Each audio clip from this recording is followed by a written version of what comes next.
a very powerful story.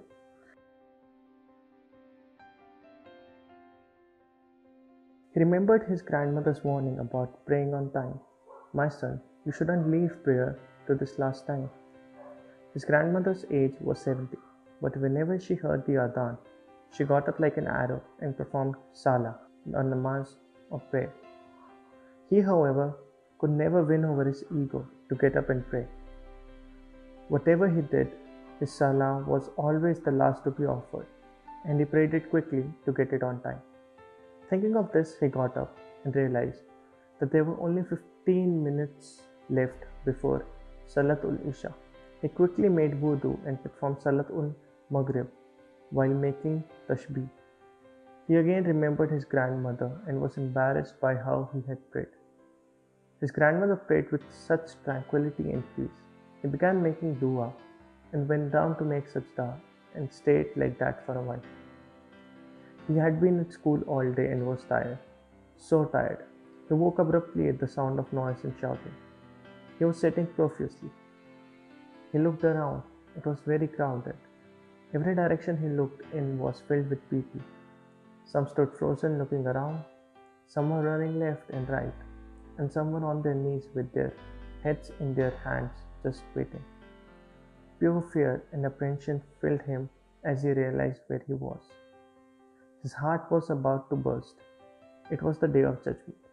When he was alive, he had heard many things about the questioning on the day of judgment, but that seemed so long ago. Could this be something his mind made up? No, the weight and the fear was so great that he could not have imagined this. The interrogation was still going on. He began moving frantically from people to people to ask if his name had been called. No one could answer him.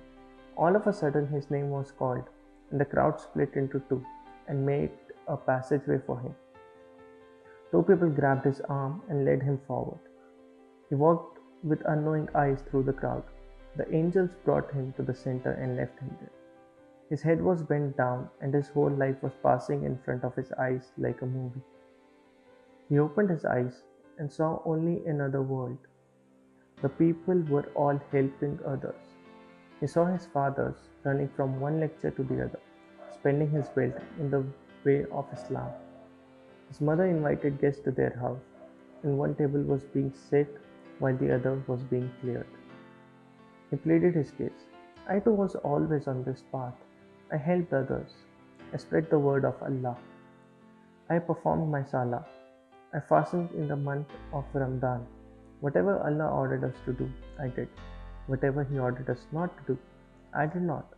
He began to cry and think about how much he loved Allah.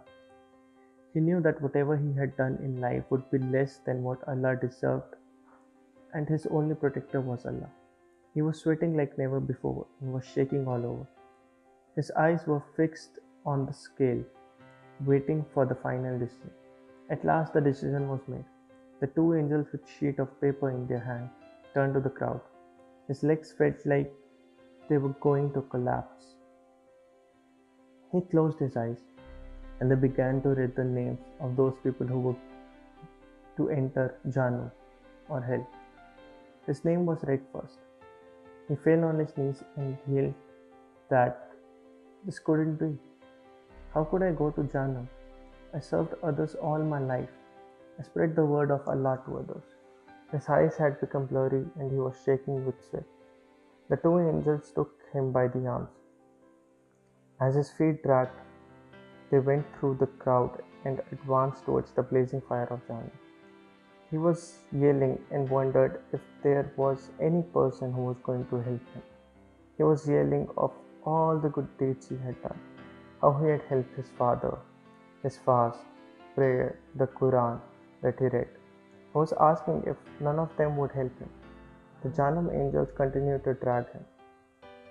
They had gotten closer to the hellfire. He looked back and there was his last plea.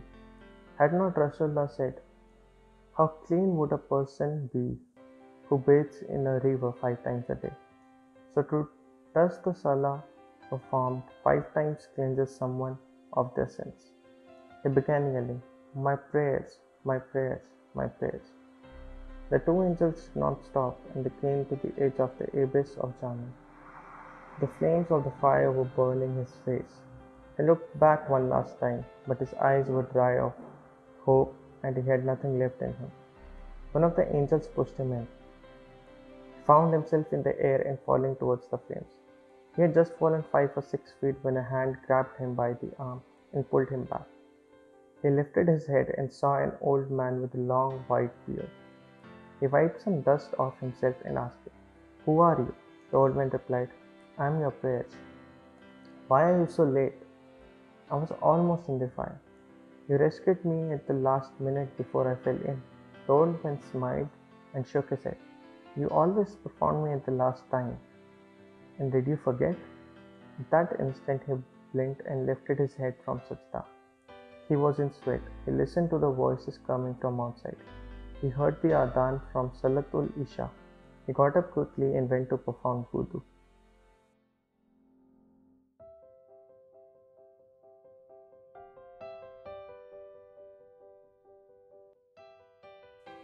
Say your prayers before prayers for you are said. नमाज पढ़ कि इससे पहले कि तेरी नमाज पढ़ी जाए.